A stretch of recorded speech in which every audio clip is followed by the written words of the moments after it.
Hi అండి. ఈరోజు మనం నేర్చుకోబోయే డిజిటల్ మార్కెటింగ్ టర్మ్ కన్వర్షన్స్. అసలు కన్వర్షన్స్ అంటే ఏంటి? దాని ఇంపార్టెన్స్ ఏంటి డిజిటల్ మార్కెటింగ్‌లో తెలుసుకుందాం. మీకు ఒక చిన్న ఎగ్జాంపుల్‌తో ఎక్స్‌ప్లెయిన్ చేయడానికి ట్రై చేస్తాను. సో, మీ ఊర్లో ఒక టీ స్టాల్ ఉందనుకోండి.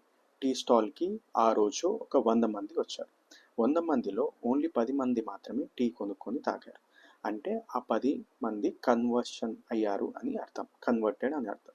ఎగ్జాంపుల్ టీ స్టాలే ఒక మీ వెబ్‌సైట్ అనుకోండి. మీ వెబ్‌సైట్‌కి ఒక 100 యూజర్స్ విజిట్ చేశారు.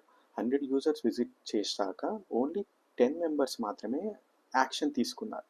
సో, ఆ యాక్షన్ ఏదన్నా ఉండొచ్చండి. అంటే మీ వెబ్‌సైట్‌లో యాక్షన్ మేబీ ఫార్మ్ సబ్మిషన్, లేదు అంటే ఒక సైన్ అప్ చేయడం, లేదు మీది కామర్స్ స్టోర్ అయితే ఒక ప్రోడక్ట్ కొనడం, లేదు మీ న్యూస్ లెటర్ అయితే న్యూస్ లెటర్ సబ్స్క్రైబ్ చేసుకోవడం.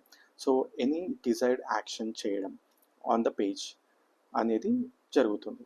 సో, 100 మందిలో 10 మంది కన్వర్షన్ అయ్యారంటే 10% ఈస్ ద కన్వర్షన్ రేట్.